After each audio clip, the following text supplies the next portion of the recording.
المرسلين إذ قال لهم أخوهم لوط ألا تتقون إني لكم رسول أمين فاتقوا الله وأطيعون وما أسألكم عليه من أجر إن أجري إلا على رب العالمين صدق الله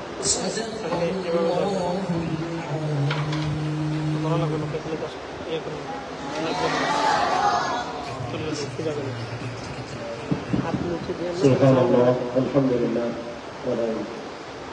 সৌদি আরবে আন্তর্জাতিক কোরআন প্রতিযোগিতায় দুইবার প্রথম এছাড়া দুবাই কুয়েত সহ বিশ্বের অনেকগুলো দেশে যে পুরস্কার পেয়েছেন বাংলাদেশের প্রতিনিধিত্ব করেছেন বিশ্বজয়ী হাফেজ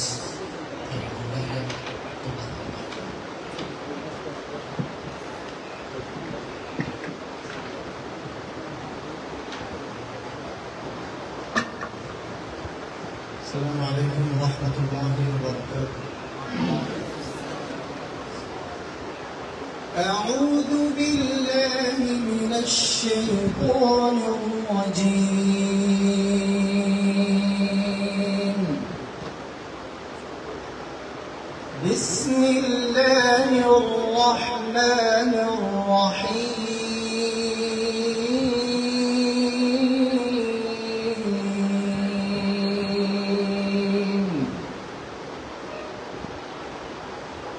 وإذا ما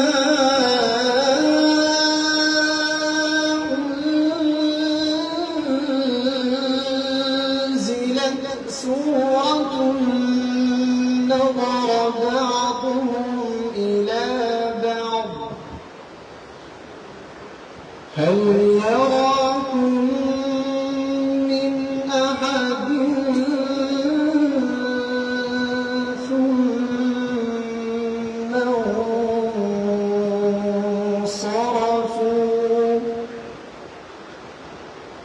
صرف الله قلوبهم بأنهم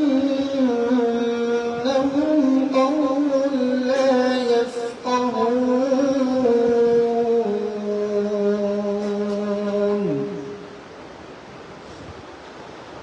لقد جاءكم رسول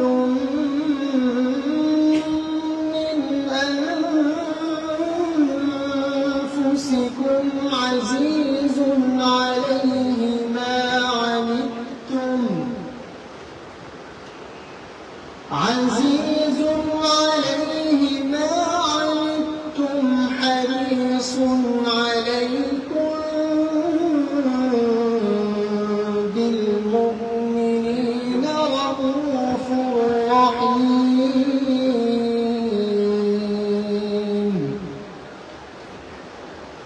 فإن تولوا فقل حسبي الله لا إله إلا هو عليه توكلت وهو رب العرش العظيم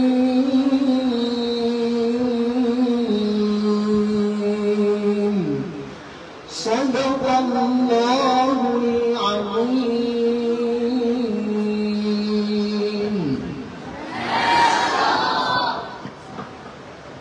الحمد لله. এখন আপনাদের সামনে কোরআন হাকিম থেকে তেলাওয়াত করবেন, যার পরিচয় দেওয়ার প্রয়োজন আছে বলে আমি মনে করছি না। আপনারা তাকে চিনেন?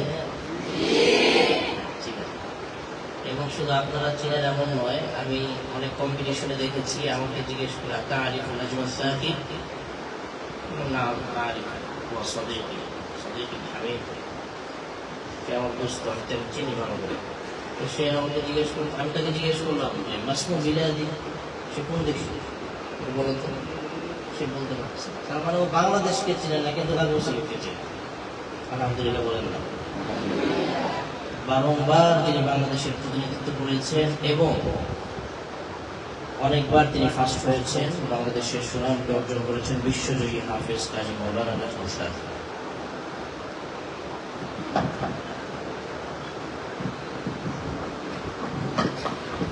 আসসালামু আলাইকুম ওয়া রাহমাতুল্লাহি ওয়া বারাকাতুহু। কেমন আছেন আপনারা? আসলে আমি তো এই বিল্ডিং উদ্বোধন হওয়ার পরে আজকে প্রথম আসছি। দুদিন আগে দেখছি আমাদের জাকারিয়া ভাই ভাড়া আসছেন, তখন থেকে খুব ইচ্ছা ছিল আসার, এবং আমার উস্তাদকে অনেকদিন ধরে দেখি না, দেখারও খুব ইচ্ছা। গতকাল উস্তাদকে নিয়ে খুব আলোচনা করতেছিলাম, উস্তাদ অসুস্থ হয়ে গেছেন, আগের চাইতে অনেক সুখ হয়ে গেছেন, বিভিন্ন কথা বলতেছিলাম আমরা। এই যে প্রতিষ্ঠান, এই জায়গায় আসা, এই বিল্ডিং এ আসার পর এটা আমাদের অনেক দিনের স্বপ্ন, যা আল্লাহ তাআলা তিলে তিলে আস্তে আস্তে এখন এটা বাস্তবায়ন করছে। আমরা সেই 11 সাল থেকে স্বপ্ন দেখি কবে তাহফিজুল কোরআন ওয়াস সুন্নাহ মাদ্রাসার একটা নিজস্ব জায়গা হবে, একটা নিজস্ব ভবন হবে। ইনশাআল্লাহ আল্লাহ তাআলা আমার উস্তাদের মাধ্যমে এটাকে কবুল করছেন এবং এই ভবনে আপনারা প্রথম আয়সা করতেছেন। এটা বিশাল একটা সৌভাগ্যের বিষয় আপনাদের জন্য। যতদিন এই প্রতিষ্ঠান থাকবে আপনারা বলতে পারবেন যে এই প্রতিষ্ঠানের এই জায়গার উদ্বোধনের পরে সর্বপ্রথম এই বিল্ডিং এর ছাত্র আমরা, এবং আমরা এখানে গিয়ে পড়াশোনা করছিলাম। আর আমাদের কি শুধু আপনারা দেখলেই চলবে না, আমরা এখানে আসি, উস্তাদরা যারা আপনাদেরকে পড়াচ্ছেন আমাদের চাইতে আপনাদেরকে অনেক বড় হতে হবে, এই স্বপ্ন নিয়ে সামনে আগে যেতে হবে, এবং আপনারা এটা পারবেন ইনশাআল্লাহ। এই প্রতিভা সব আপনাদের কাছে আছে, শুধুমাত্র চেষ্টা, মুজাহাদা আর আল্লাহ পাকের কাছে চোখের পানি ছাড়লেই আল্লাহ তাআলা আপনাদেরকে ইনশাআল্লাহ বিশ্বমানের হাফেজ হিসেবে কবুল করে নেবেন। আমাদের উস্তাদের যে স্বপ্ন আপনাদেরকে নিয়ে, এই আলাদা একটা গুরু, আলাদা নিয়ম, আলাদা চিন্তা চেতনা, এবং আপনাদেরকে নিয়ে ওনার আলাদা স্বপ্ন, এই সব কিছুকে আপনাদের বাস্তবায়ন করতে হবে। এই বাস্তবায়নের জন্য রাত দিন একাকার করে দিতে হবে। এই পরিমাণ চেষ্টা মুজাহাদা করতে হবে যেন উস্তাদ বিরক্ত হয়ে যায় আপনার পড়াশোনা, উস্তাদ যেন আপনাকে বলতে বাধ্য হয় আর পড়িস না, এবার তো রেস্ট নিই। এটা কেন বললাম? আমার আগে জাকির ভাই বলেছেন উস্তাদ রাত 12টার পরে ঘুরতেন, কোন ছাত্র ঘুমাইলে পরে ঘুম পাড়ায় দেয়। কেন? রাত 12টার পরে এত পড়ার দরকার নাই, সকালবেলা তোমার ক্লাসে বসে জিমাইতে হবে। তো এই পরিমাণ চেষ্টা আপনাদের থাকতে হবে। আল্লাহ তাআলা আপনাদের কাছে সবচাইতে বেশি, আমরা যারা পুরাতন ছাত্র আছি, আপনারা বিশ্বমানের হাফেজ হবেন, ভালো আলেম হবেন, ভালো মানুষ হবেন, এটা আপনাদের চাওয়া আপনাদের কাছে। সাথে সাথে আপনাদের কাছে প্রতি নামাজের পরে একটা চাওয়া আমাদের আপনাদের কাছে, দুইটা হাত তুলে উস্তাদের মুহতারামের জন্য একটু দোয়া করবেন।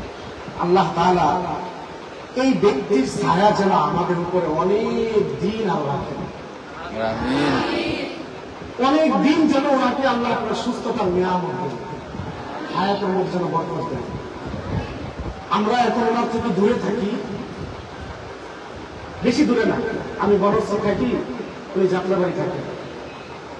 আমার মাঝে মাঝে উস্তাদকে নিয়ে চিন্তা করি যখন, তখন মাথায় এটা আসে যে উস্তাদ থেকে এখন আমরা কতটা দূরে। চাইলে উস্তাদকে দেখতে পারি, আমার ব্যস্ততা আছে, তাদেরও ব্যস্ততা আছে, উস্তাদেরও ব্যস্ততা আছে, ফোন দিলে উস্তাদকে পাই না, মন চাইলে উস্তাদকে দেখতে পারি না। আমি শুধুমাত্র আপনাদেরকে বোঝানোর জন্য বলতেছি, উস্তাদের প্রতি ছাত্রদের কি পরিমাণ অনুগত্যশীল এবং মহাব্বত থাকা দরকার। আজ থেকে 3 বছর আগে উস্তাদ একজন অ্যাক্সিডেন্ট হয়েছিল সিলেট থেকে আসার পর। আমি শোনার পরে বাড়িতে ছিলাম, সাথে সাথে ঢাকা আসছি উস্তাদকে দেখার জন্য।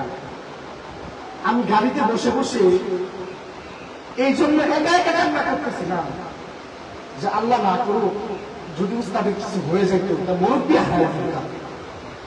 মুরব্বী কি জিনিস, উস্তাদ কি জিনিস এখন বুঝবেন না। যখন এই প্রতিষ্ঠান থেকে চলে যাবেন অন্য কোথাও, মন চাইলে যখন উস্তাদকে দেখতে পারবেন না, তখন বুঝবেন এই উস্তাদের কত মূল্য।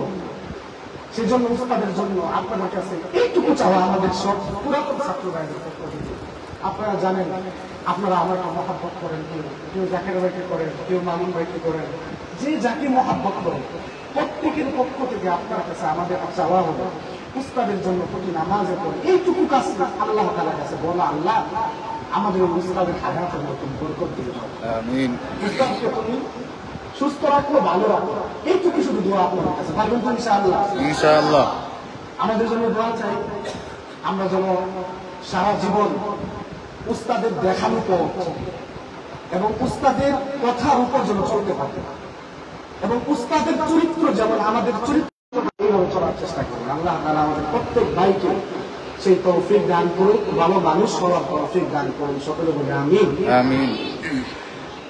أعوذ بالله من الشيطان الرجيم.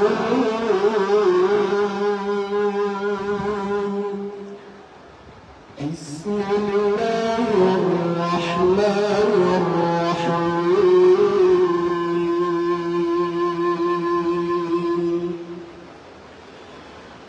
قالوا نعبد أصناما فنظل لها عاكفين. قال هل يسمعونكم تدعون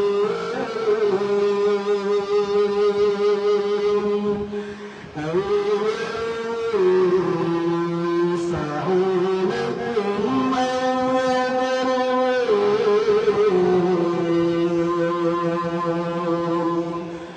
قالوا بل وجدنا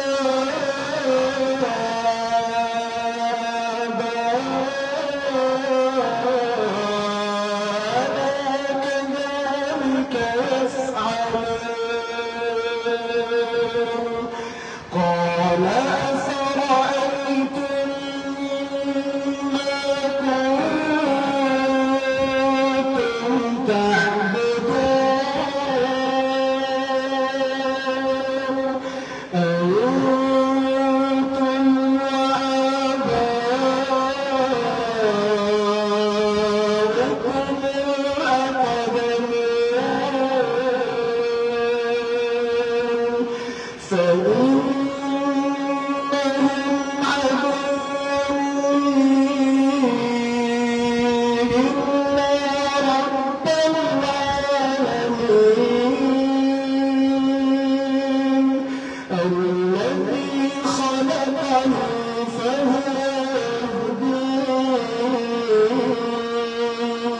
আলহামদুলিল্লাহ আমাদের মাঝে এখন পবিত্র কোরআন থেকে তেলাওয়াত করবেন আমাদের প্রিয় বড় ভাই, আমাদের সবার বড় ভাই, আমি যাকে বড় ভাই মানি এবং আমি যার কাছ থেকে একটা সময় মস্ক করে কোরআন শিখছি। থাকে না ছাত্র ভাইদের একবার কাছ থেকে শিখে না, এমন। তো আমাদের উস্তাদ এবং আমাদের মাদ্রাসার সবচাইতে বেশি পুরস্কার আল্লাহ তাআলা যাকে পাওয়ার সুযোগ দিচ্ছেন, আল্লাহ তাআলা প্রিয় ভাইকে হায়াতের মধ্যে বারাকাত দান করুন, আমিন। এখন আপনাদের সামনে পবিত্র কোরআন থেকে তেলাওয়াত করবেন হাফেজ মাওলানা মুফতি মোহাম্মদ জাকারিয়া দামাত বারাকাতুহু।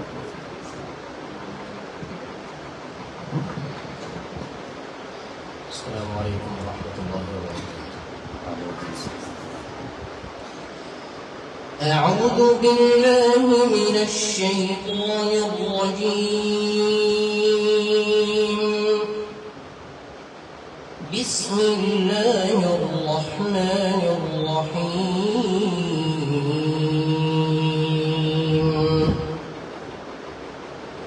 وإذ قال إبراهيم رب اجعل هذا البلد آمنا واجنبني وبني أن نعبد الأصنام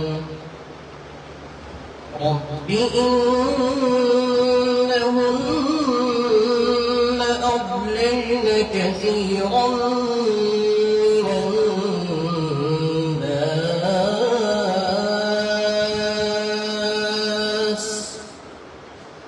فمن تبعني فإنه مني ومن عصاني فإنك غفور رحيم. ربنا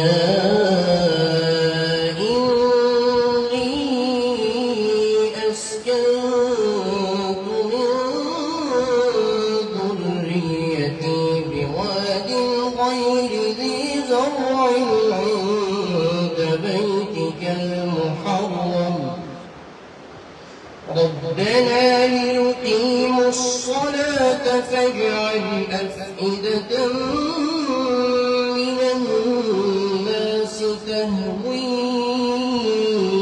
إليهم وارزقهم من الثمرات لعلهم يشكرون.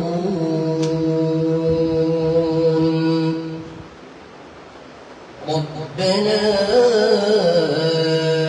إنك تعلم ما نخفي وما نعلن وما يخفى على الله من شيء في الأرض ولا في السماء.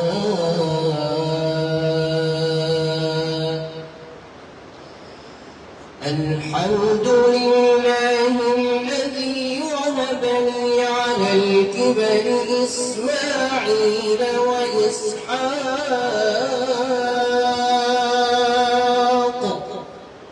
إن ربي لسميع الدعاء.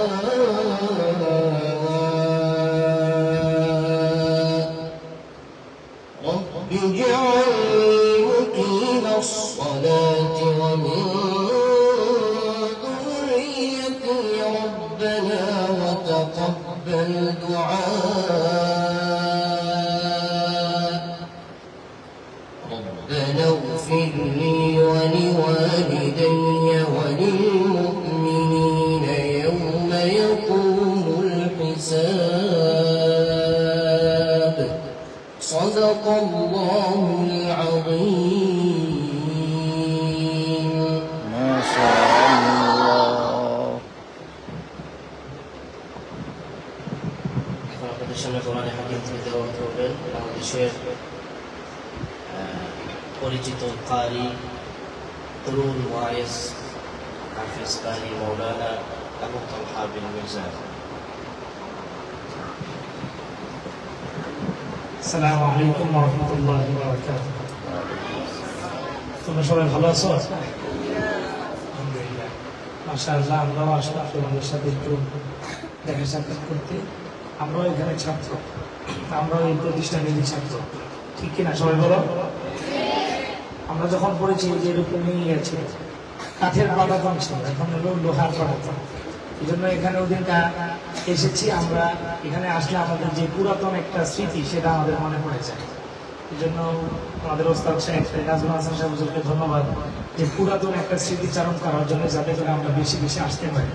এই জন্য হুজুরকে অনেক অনেক জাযাকাল্লাহ খাইর। আমি অনেক টায়ার থেকে এসেছি, তারপর যেহেতু জাকারিয়া ভাই করেছে একটু সংক্ষিপ্ত একটা ছোট একটা সুরাজ করছি। أعوذ بالله من الشيطان الرجيم.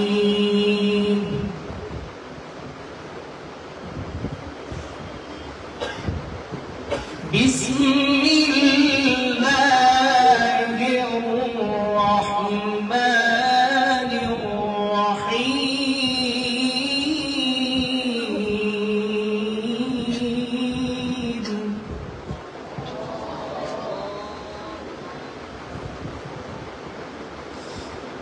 قل أعوذ برب الناس ملك الناس إله الناس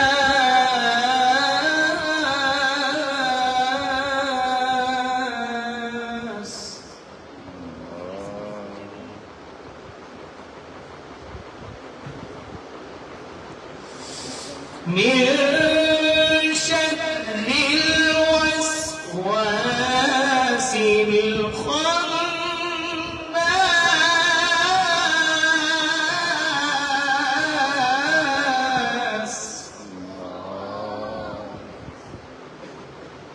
الذي يوسوس في صدور الناس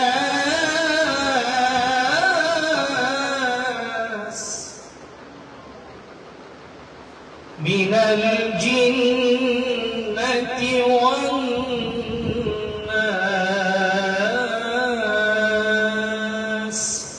صدق الله العظيم.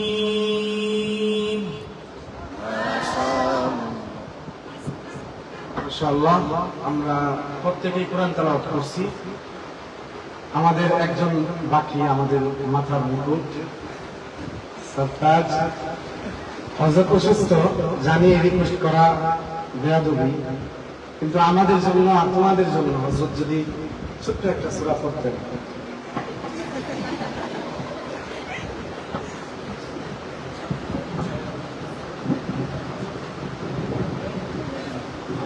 أعوذ بالله من الشيطان الرجيم. بسم الله الرحمن الرحيم. بإيلاف قريش إيلافهم رحلة الشتاء والصيف فليعبدوا رب هذا البيت